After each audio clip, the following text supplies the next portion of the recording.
Nick, you know how you used to be unique with the long hair? I know, now and I you look- shaved it and you I used just another look like- round head like the rest of them? Let's top 10 unique games.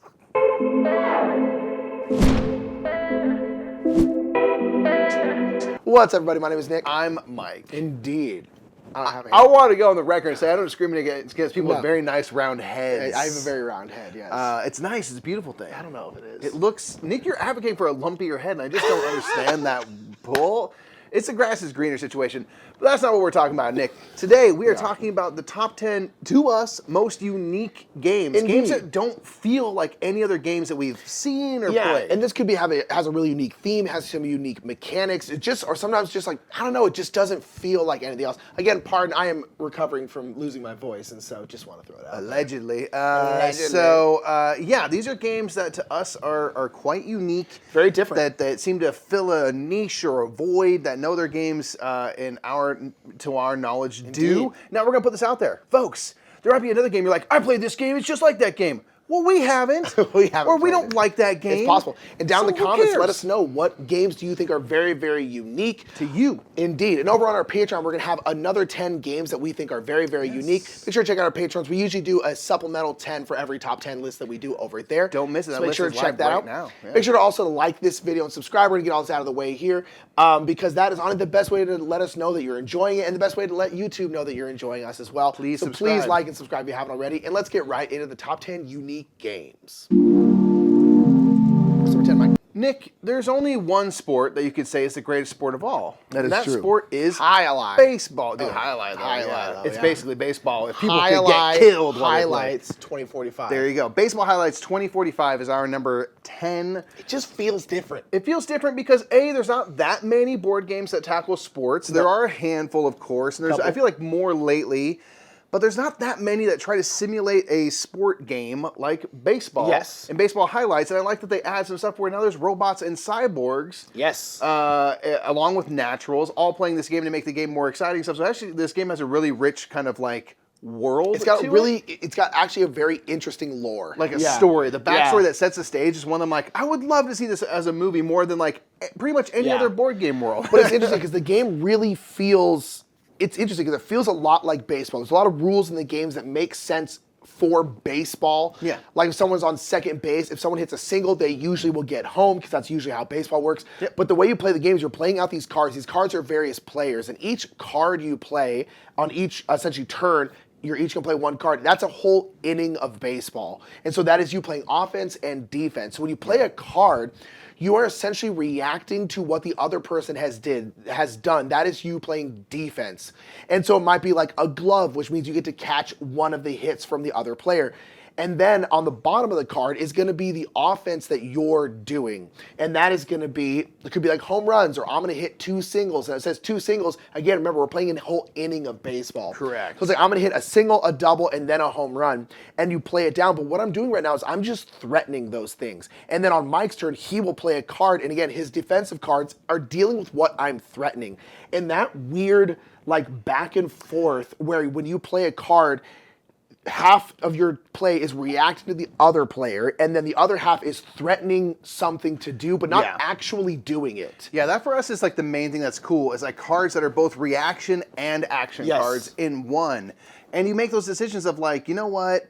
This card's kind of is better for offense. This one's a little more defensive and stuff. I'm going to let you have those hits, and I'm going to threaten this other, like a high offensive output Yeah. of my own and stuff. So you can make these really interesting tactical decisions. But the idea that most cards will deal with either something situational to the game. Yes. There's a lot of keywords, like a clutch hitter. If there's someone on second, when they come up and you play that card, they automatically get whatever their thing Yeah. is, just because that's what that player You does. can pick people off, so you're like, You can okay, pick I'm people off, yeah. gonna let Mike hit this single because I know next turn I have a pickoff card. And I'm gonna Yeah. boom play that. And then again, so- the fact that you're playing defense and offense with the same card and Yeah. how you kind of work that. There's a lot of kind of card dueling games, and this Yes. definitely fits that. But I love the Arena A. That's a sports game. I think it's really cool than like just combat or something. And then the reaction action cards all in one. And just the meta of getting into your opponent's head and just Yeah. being like, I know they have this big card in there. Yeah. When are they going to play it? Can I try and get Mike to play that card now? Yeah. So that he can't then stop what I'm trying to do late. It's really, really meta. And again, it just feels so different. It feels nothing like anything else I've ever played. Yeah, it's really, really fun. That's Baseball Highlights 2045, our number 10. We've just enjoyed this for a long time, and not in large part because we love baseball so much. It's true. So it's also really good for baseball players. Yeah, exactly. So that's number 10. Let's get number 9. Number 9 is a game that Mike evangelizes very hardcore. I like it quite a bit as well, but Mike, you play it every day. It's a game that has a computer that you don't plug in. It's Turing Machines. Turing Machine, indeed. Turing Machine is a straight-up deduction game, and there's a lot of deduction games out there. Yes. They all actually that part's not unique. They do feel very different, but a lot of times deduction games are run by like apps like Search for Planet X, which is a very fun deduction game. But this is a game that has an analog computer in it. Yeah, what you'll do is you're going to try to find a 3-number code. It's as simple as that. 5, 1, 4. Yeah, the numbers will all be between 1 and 5. And you're going to stack together a 1, 3, and 4 or whatever. And it's going to create this little situation where you're going to have a bunch of holes in these cards. But when you layer them together, there'll only be one little window showing. Wow. And that alone, I'm like, that blows my mind. The wizardry.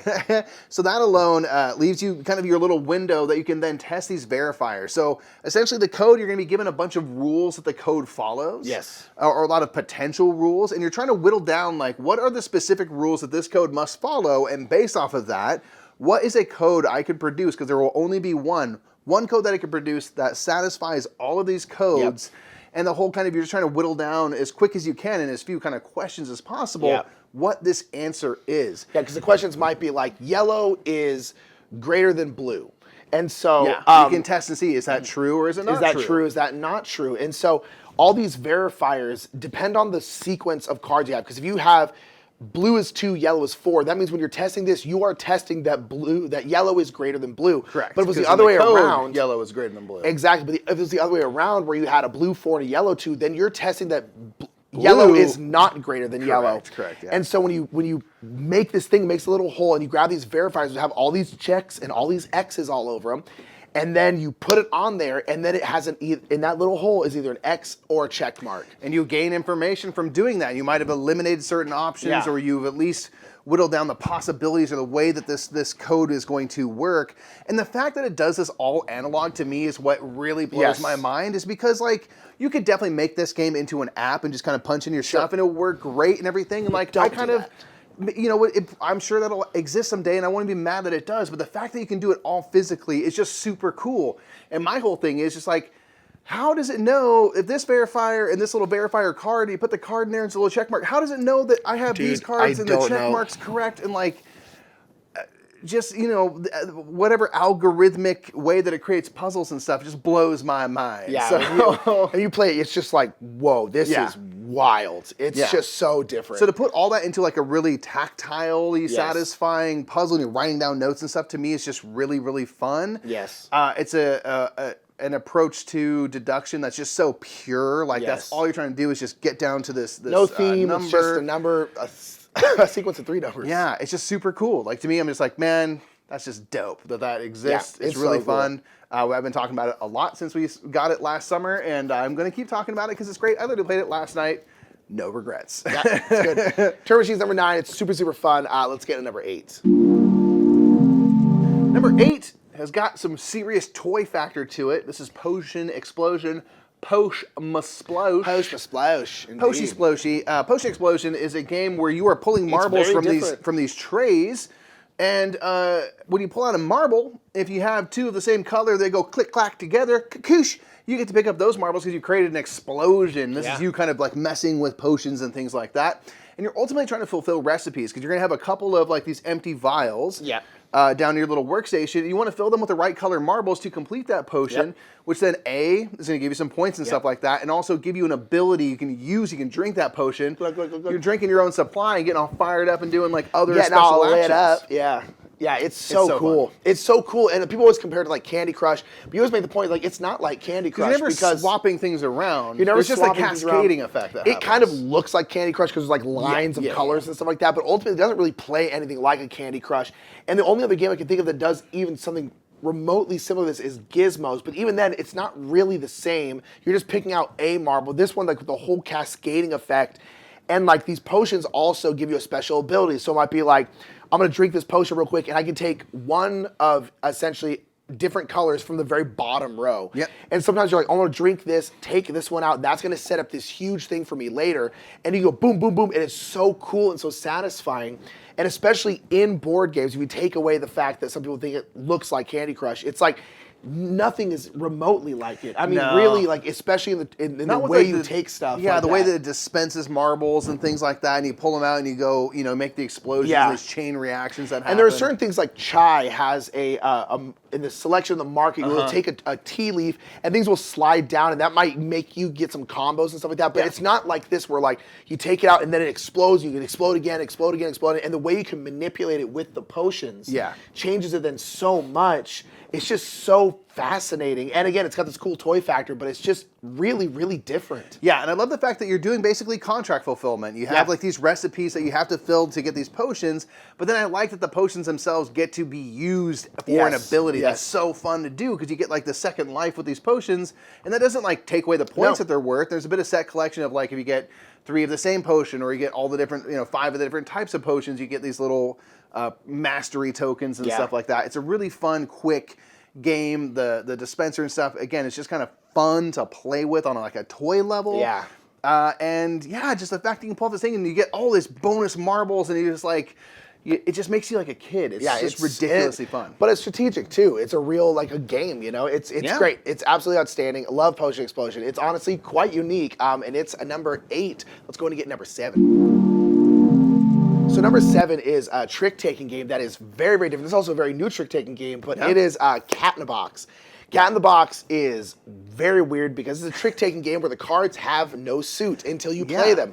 When you play a card, you get to choose what suit it is. That alone is like wildly different. But then on top of that, there's all this like we are trying to like stay in the round essentially. Yeah, you're just trying to survive. It really is a different kind of trick-taking game. You, of course, want to win tricks. Yeah. But mostly you don't want to cause the round to end. Yes. And get punished for that. Exactly. But you're also, at the beginning of every round, you have to bid on how many tricks you think you're going to win. Yes. So there's like all these crazy layers, but the fact that there's a bit of like, not area control, but you're trying to put your tokens out to get a group of tokens on the board. There's just a lot, there's so many layers of things to consider. And you have to, when you're playing these cards and choosing your suits, you can't like choose willy-nilly, because if you ever get to the point where you choose to play off suit, essentially, you essentially lose the ability to ever play that suit again in that round. If someone led with blue, for example, and I play green, you actually pull a token off the blue, and blue is now dead to you. Done. You can't play it. And then that might mean you can't play something else later. And it just, you have to think in all these crazy different ways, but the sheer fact alone there's no suits is already like,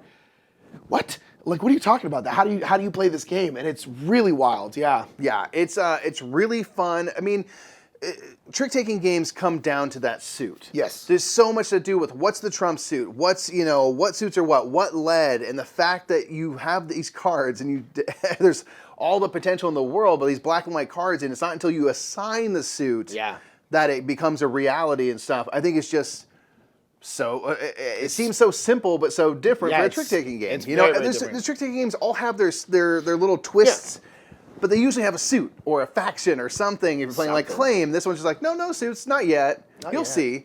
And there's so many things to consider with it, and it just stands out, and it makes total sense that it kind of caught people's attention so much. It comes in a nice little package and things like that. And it was just like, you know what? Like, it just blows my mind that they keep thinking of new trick-taking games. I know. Like, how have we not ran out yet? I don't know.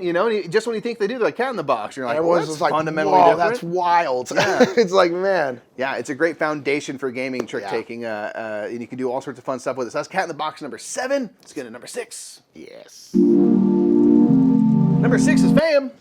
Fayum? It's very weird. You probably still haven't ever said it right, and I apologize for that. Fayum. I think it's Fayum, yeah. Fayum. I've said it 17 different ways. Yeah, sure have, Mikey. Point is, it's a Freeman Freeze game. It's amazing. Weird game. Yeah, this game is odd. This is a kind of, you want to call it a deck building. It's not a deck building game. It's a deck programming game. Yes. So there's multiple things about this game that maybe this game should have been higher. There's a lot of weird games out there. Well, there's a couple of twists. There's two main things that make this game very unique. One, it's a game where it's set in Egypt, and you are building roads, you're building buildings out onto the main board. But the thing is, in Egypt, everything was owned by the pharaoh. Yes. So the thing is, you We're don't in the olden own days. anything on the board. And that's been done in certain other games. But in this game, you can build stuff, and then someone else can be like, oh, cool, I'm going to now play this card and use that for this. And you're like, crap, you just used that. You built a road here. I'm going to make that a vineyard over there. And I'm like, I needed to make that a quarry. What are you doing? You know, and all this kind of stuff. And so that alone is very different. But the way you have to like program your deck is weird and totally different. Indeed, because this is a game where it's like deck building in that you have a starting hand of cards and you're going to be purchasing new cards throughout the game. That's a very kind of common deck building thing. But you're never going to, and you're playing cards to discard pile, but you're never going to take that discard pile, shuffle it up, and create a new draw pile. None of that. There'll never be a shuffle. And in fact, it's very important that you do not rearrange the cards in the discard pile. They are meant to go in order, oldest to newest played. And there'll be certain points in the game where you might want to do an administration action where you're basically going to pass for the round, collect a little income, and you're going to get some of your cards back in order, in reverse order from play. So the most recent played and then backward from that discard pile. You get 3 of them, I think. You get 3 of them for free, and then you can buy it for $1 a piece, more and more cards from your discard pile back into your hand. So that right there is the main difference, is that you're never shuffling over your deck of cards. You have to kind of strategically play them so you don't effectively bury a card, unless you don't think you're going to need that card anymore, because the starter cards will eventually probably be less useful than the cards you've bought. You might buy a better version of a starter card, for example. So there's that piece where you have to kind of think of the sequence of how you play your cards out, because you don't want to be super expensive to get a card back. And how are you kind of working that ebb and flow? And then the fact that none of us actually own what's on the board. We are building things, we are working on networks and stuff, we are clearing crocodiles, which are adorable, they are cute, off of the board and all that stuff, but none of this is ours. The only thing we have is some money from working our job and our reputation. Which are your points. And that's your points, and that's what matters. So those two things in tandem are really interesting. This isn't unique because Friedman Freeze, the designer, borrows this from Friedman Freeze's other game, Power Grid. There's also these cards that are in a kind of available now.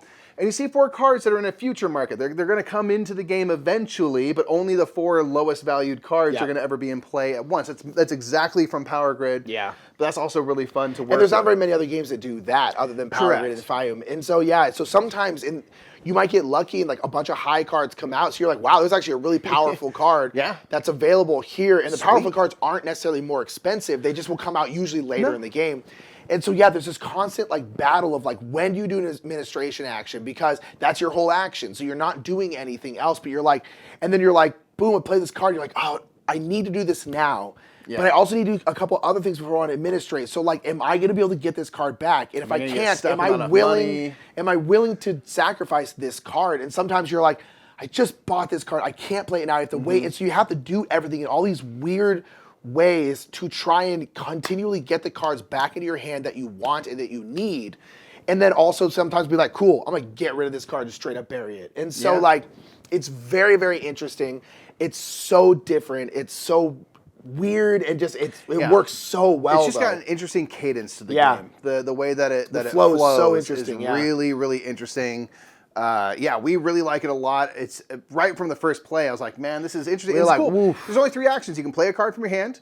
You can buy a card and put it right into your hand, which is also sweet, or administrative action. That's it. And then you have so many choices to do within those 3 actions. But all the cards do score in different ways and stuff. But it's like the game itself, the rules itself is very, very, very simple. It's Fium is very interesting. It's very cool. We sing its praises a lot. I don't know how available it is here in the U.S. I think you might still be able to get it on the BGG store.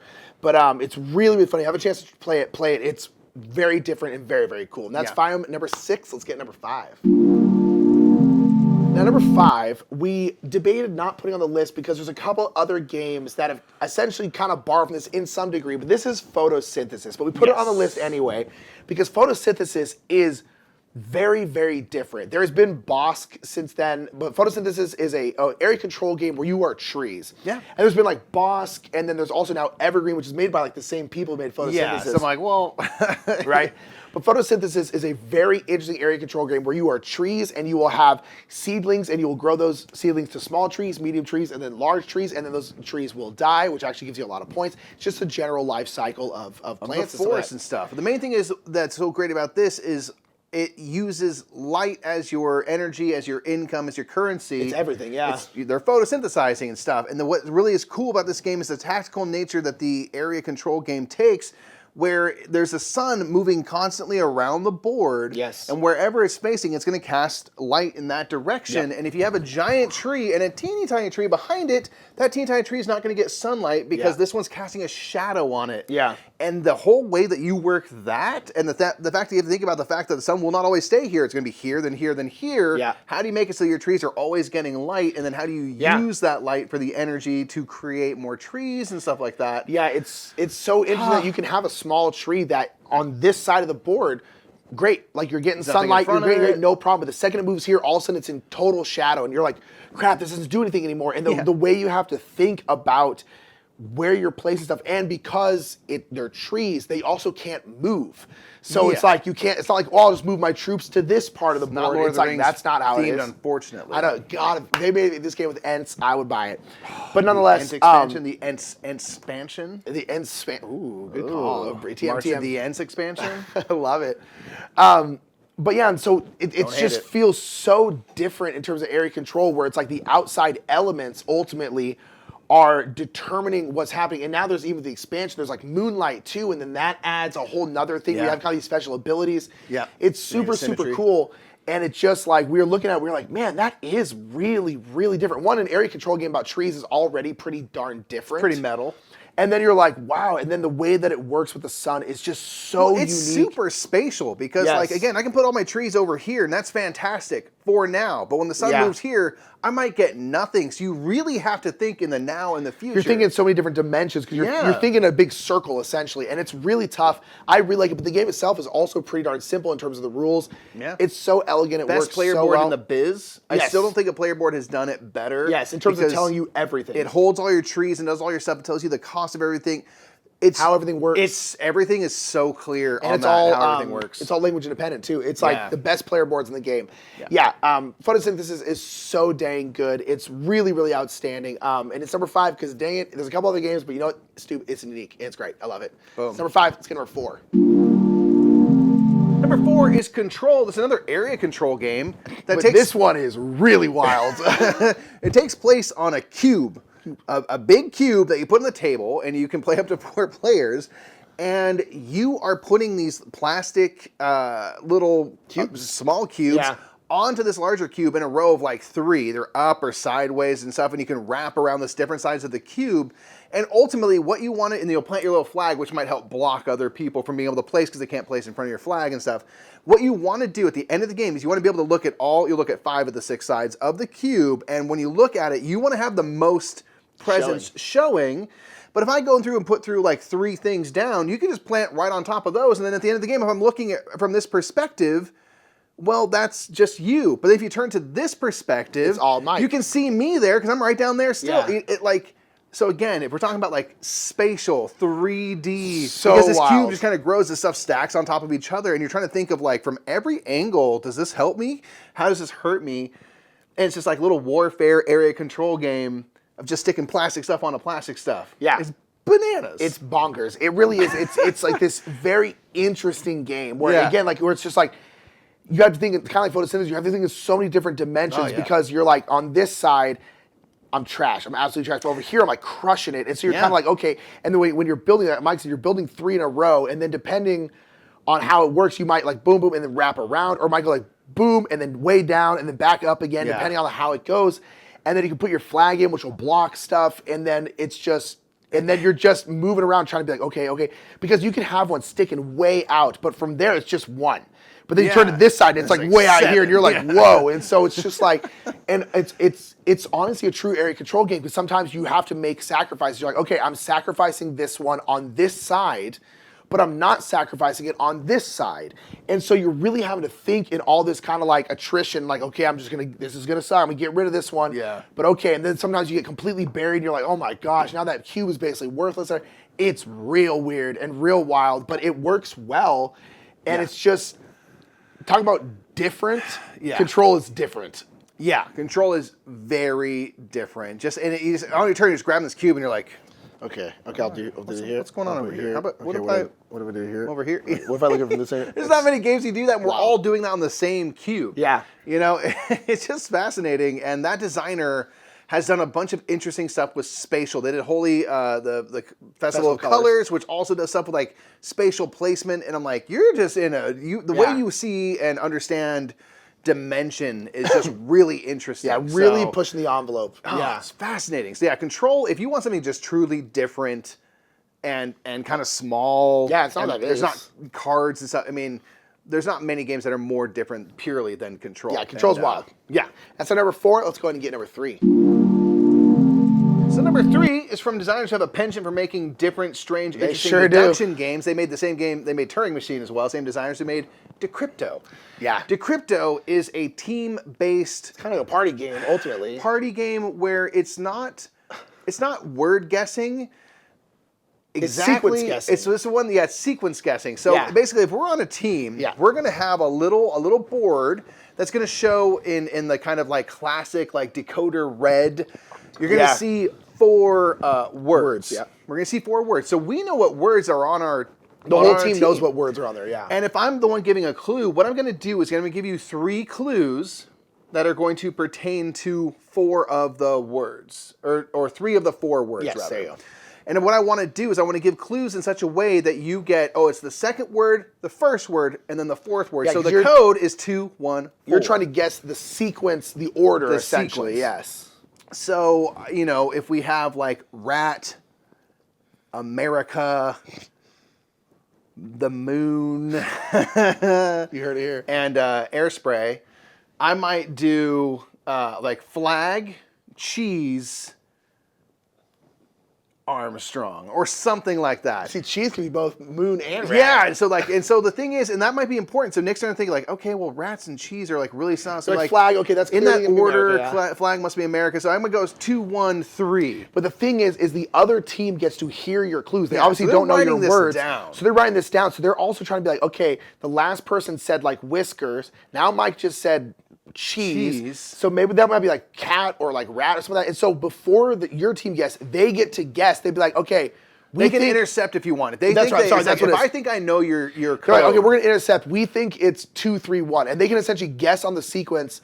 And if they're right, they essentially score a point. And so you're like really, your clues have to be really weird and really like vague, but make sense if you know the words. Yes. To keep the other team from guessing the sequence. Because if you're too on the nose, it's gonna be really obvious. Yeah, especially once you get rounds in, and now like 3 clues have been said for number 2. How do you keep it vague enough that people aren't really, because like I might not know that 2 is rat, but I know that the things that you are saying are related to 2. Yeah, it doesn't they are. matter. They are in a category now. So Yeah. you have to be more and more obscure. And me as a code giver, I can be pretty obscure because you can see the words. Yes. But also, if I said cheese, like, well, is it moon? Is it rat? Is it moon? Like, there's this whole thing of like listening in on the other team and what they're doing and trying to guess into these interceptions about, while also giving clues that are good enough that you don't make any mistakes, but also don't give away too much about what numbers are what and stuff. Yeah, it's so it's very just really fun to kind of that back and forth. It's a fun game. It's a hard game to teach because it's hard to like get players to wrap their heads around. It's just different. Because it's so like, different. Like code names, where that's not a diss to code names or whatever. But like this one is like similar to that, but then adds these other layers of wild. stuff. But it really works, and it really works well. It's super, super fun.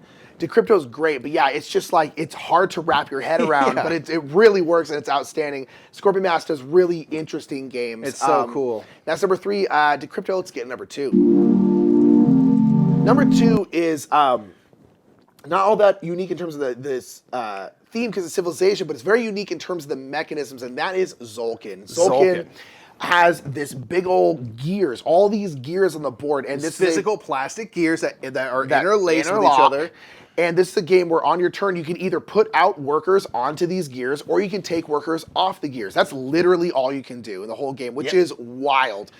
And then the thing is, but while you can see on these gears, every turn, the gears are going to turn, which means your workers are going to be moving farther and farther. On the merry-go-round. Yeah, they're on this little merry-go-round. They're moving farther and farther along these action spaces. And the longer they're on there, the action spaces get more and more powerful. So it becomes this constant battle of like how long to keep it on. But the way you have to think about everything is so interesting because you're like, okay, I'm gonna put this one on, and I'm gonna try and give it like 2 or 3 turns so I can get over to here, and that way I can turn in this stuff to do this. And you have to think of this whole different way. But just in terms of like the way the gears work is so different. It had to be on the list. Yeah, exactly. Like it does. It's kind of like unique in spite of its like plainness in that Yeah. you're doing tight resource management, build buildings, go up temple tracks, something that these designers have used themselves many times over now. But the whole way of just putting it on the various merry-go-rounds and how you work the gears and time and like the timing of everything. And again, it's like I can't just like do a pass action and let the things keep riding. You have to put stuff on or take stuff off the gears. So how do I keep that flowing and keep stuff on the gears long enough to get exactly what I need because the resources are quite tight. So the fact that just the resource delivery system and the way that everything moves like that is just like an insane puzzle. And it just uses a gimmick of like these plastic gears that are moving around to create something that is insanely strategic and tactical. And like, yeah, I'm just like, wow, you made a toy, a really hard resource management game. Yeah. That's so cool to us. Like that to me is just like more interesting than go to this space and because it's a 5, you get this many resources, which I'm fine with as well. But just like the gears and the timing of everything in the game are just like it's next level. Legitimately so weird and so different and so cool. And there's tons of blocking as well. And the resources are really tight. And so it's like this, it's just so different. You have to think in so many different ways, despite the fact the rules itself are like pretty darn simple. It's like, put workers on, take workers off. That's like the rules, basically. And there's more, obviously more going on. There's a lot of costs that come into it. And again, the resources are quite tight. So there's a lot of like gut-wrenching decisions to make, but the decisions that you can do and can't do are not complicated. No, and it's just like, how do I afford this? You know? That mechanism of the gears changes everything in that game. And it's just like, it's just so interesting and it's so different. And it's, and I think like Hickory Dickory might do that now. Well, there's like a new, where you hop on a clock and you're going around the clock and stuff. And so but like we haven't seen a ton of stuff. Really. And certainly stuff with like gears interlocking and it's crazy how it works. It's very interesting. It's just fun. It's really fun as well to play with all the gears and stuff. And people like painted them up and they look all super cool and whatnot. So if you're gonna do a Euro game, do it like that where there's a bunch of cool plasticky things doing neat stuff. That's the way to do it. And then just give me like my resource management stuff that I really want, which is just basically farming adjacent. And that's all I need. Pretty much. That's Zolkin. It's our number 2. It's not quite the most unique game ever. No, not ever, but at least that we've played. That's our number 1. Let's get into it. So number 1. It takes a leap, Nick. This one it is the weirdest game I've ever played, and I mean that in a good way. This is Remember Our Trip. Yes. This is by Sashi and Sashi, and it is so weird. It's this game. There's no competition in terms of just like unique and strange. Yeah. But in a good way, in a great game. Yeah, and by unique, and I keep saying weird, I mean that as a good thing. It's so different. This is a game where all of us were on a trip to either Kyoto or Tokyo, I believe. Mm-hmm. And we are trying to remember our trip. And so you are drafting these various tiles, and these tiles are going to be various components of the city. Yeah, so like you can get buildings, like these tokens. Yeah, they might be restaurants or hotels or parks or things like that. And so you are then putting these in, and then basically whenever you complete one of these things, like a building or a park or a restaurant or something like that, you can then solidify that memory. And there is a central board that matches all of our boards, because again, we're all in the same city because we were all there together. Mm-hmm. And you can say, oh, I remember there was a building right here. And then you get to solidify that memory and put it on the main board, which means that is canon now. Yeah. That is canon. That's the reality. That building was there. But the problem is Mike was putting a park there on his board. Yeah. And he didn't get there soon. So he's like, no, there was a park there. There was a park there.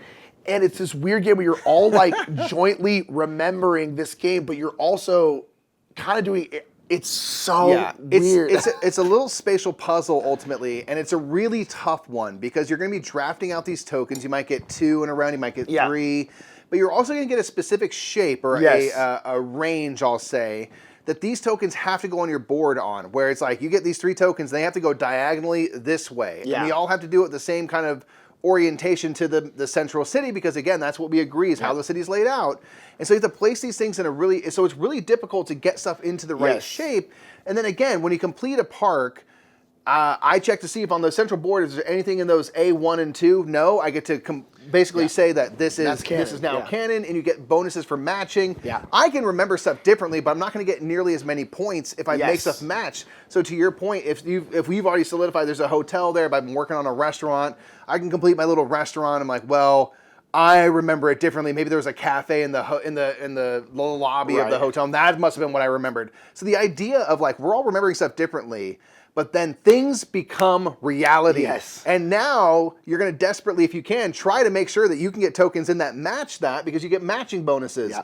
So that whole idea in putting in a really tight and tough spatial puzzle with those tokens out is really fun. Yeah. It's just so cool to see the city kind of get these like polyomino tiles and boom, as the all of our collective memories are like taking shape. We're like, oh right, that's you're on a race to try to remember. That's right. We were all apparently on a wicked bender, apparently. Oh, big time. Big time. And you're racing to try to remember things correctly and put them down so that remember you them can first.